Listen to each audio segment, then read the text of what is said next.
sammuudhaan bitte har'as warri nu hogganu warri nu bitu warri nu qajeelchu warri nu bulchu yoo nu hin taane yeroodhuma gabaabaadhaaf fakkeessanii hamma waa mijjeeffatanutti waa babbareedaa nutti nu malee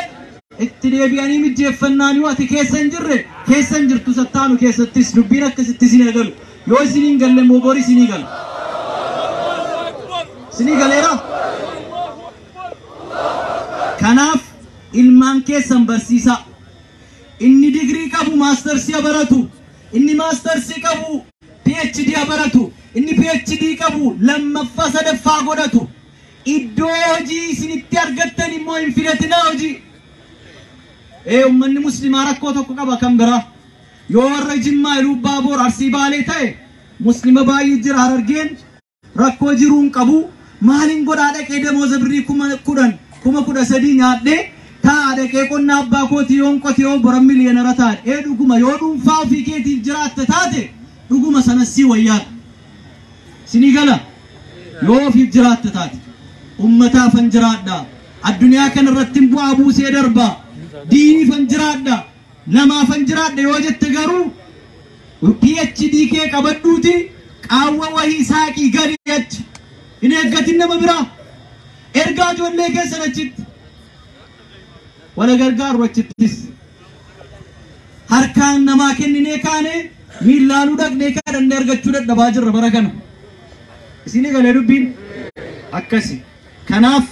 kanarratti cimuu qabna ijoollee keenya barsiisuu irratti baankiin biyya keenya kana baankii baay'eetu jira baankii nuuf hojjetuu fi baankii nurratti hojjetu jira gurratti waan himani waan hasaasaniin isee kanatti deebi'e dhagaartu baankiin tokko birrii biiliyoona 75 walitti qabeet birrii biiliyoona 6 qofa ummata islaamaatii kenna isa kaanuu eessa kaa'e jennaan isa dhaqaachi gaafadhaan beekon eenyurraa funaaname nurraa funaaname nurratti hojjetaa jira moo nuuf hojjetaa jira waan biraate jechuudha baankiin immoo waanuma walitti qabe kan ummataa qoode jira hin galatoonfannu hunda isaaniiyyuu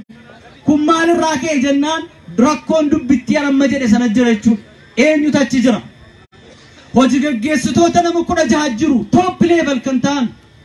muslimni achi keessa nama 2 qofa jira akka sabaatti soo fudhanne dhiifamanaa godhaa kun daataadha waan soba miti parsantiin 62 warra gubbaati warra gubbaa gara samii kan parsantiin 28 warra gadii kana warra gara gammoojjii kan warra Oromoo kan baankii biyyoolessaa guddicha keessatti jechuudha icitee akkana iddoo akkanaa taasisa ufutuun ta'in ergaa iddoodhuma walii argannetti waliif dabarsine jechuudha afan kana jedhaa jira ilmaan keenya warri Jimmaa kun immoo dhumarratti si walloliyoon deemes waa tokko nan gootanu haasaa baddu tokko naasa waa'ee maaliin haasaa anin jenne jettanii tula ilaa anin jenne saantu'e reefu kananiyyuu makinaa keessatti yeroo dhufnu Jamaal Aliyyiitiin rabbi isin dhiisu warra Harargee kanan jedheen Harargeen caatii itti gurguratee masjiidatti ijaarratee madrasaatti ijaarratee jiruu isaa guutuu ittiin fooyyeffate Jimma Ilubaa Boor warri garanaa kun immoo itti yoommaten jedheen rabbi isin dhiisu haqqii keenya jedheen Jamaal Aliyyii kunoos jira jimaa qama'uuf qama'uu dhabuun fataawaa ulamaa'ii sharqiif garbii jiru dhimma isaati ani samiti kan hin jechaa jiru dargaggoon keenya baay'een mana barumsaarraa hafee hojiirraa hafee wallahi karaa kana Ilubaa Boorii kaatanii Jimma yoo dhuftanu keessattuu sa'aatii zuurii booddee kana wallahi hin qaanfattu caakkaan kun keessi guutuun halaqaan hadraan kun howwee namni waa hojjetu hin jiru namni buna bu'eessaa dhufa Gondarii dhufa harufunis obboleessa keenya maa dhufee mitiyan garuu nasi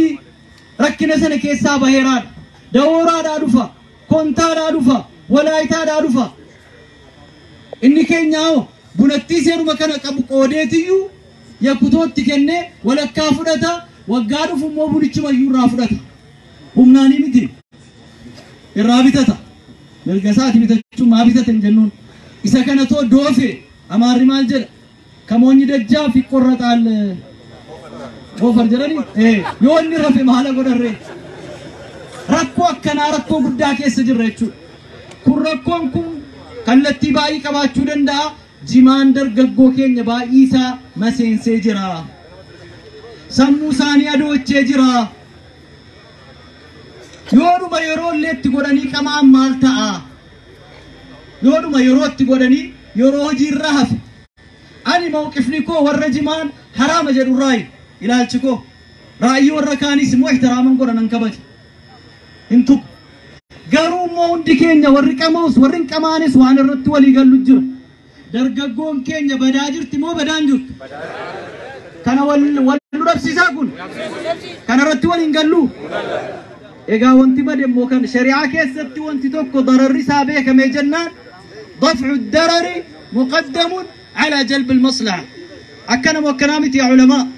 Darara balleessuutu maslahaa fiduu dursa waan ta'eedhaaf ilaa dargaggoon godina kana godina garasii kun akka jirutti jimaatti deebi'ee yuunivarsiitii kan galaa jiru muraasa, kan achi eebbifamee bahaa jiru muraasa, kan hojii irratti bobba'aa jiru muraasa rakkina guddaa keessa jirra jechuudha. Kanaaf jabaadhaa hadeebinu gara diin keenyaatti rabbi nu haa nassaru, rabbi tokko nu haa godhu. Tokkummaa cimsaa khilaafa balleessaa, tokkummaa cimsaa khilaafa balleessaa. Diin al-Islaam bal'aadha hunda keenyaaf hungaa. Diin al-Islaamiin dhibbistanii waanuma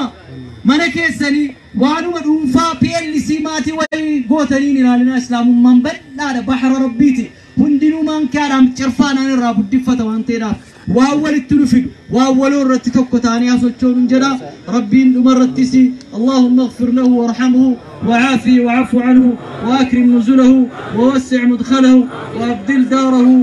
بخير دار في الجنة يا رب العالمين. وصلى الله على نبينا محمد وعلى آله وصحبه أجمعين. والسلام عليكم ورحمة الله وبركاته. إن شاء الله شهاويني دفني إرجاوا وادانا مقال جنو سنقبو سفيان دفيرا جمال علي دفيرا قالين دفيرا كيسمان باين هرّا أجارو في قمة كيسم مسيتاني جرتاني سلا ومتنو هاسم نسنجرا إيجا شهاوين هاساني كاني سلام نيش هجي في دكتورة كراجرا وان تأفي وان سنتيما نقابو ميسان الراوات أجايا إيه إيماني بتانيرو أزاني مالي واسن التنم ساقني كان مو جرا كينيا من نماك مو إسني الكافنا جمال اللي جرا مجد مجرا سفيان كان جرا دكتور راني دكتور ما مسالين جرا ساقدني كاتني جرا مو أجيفتو أوبسان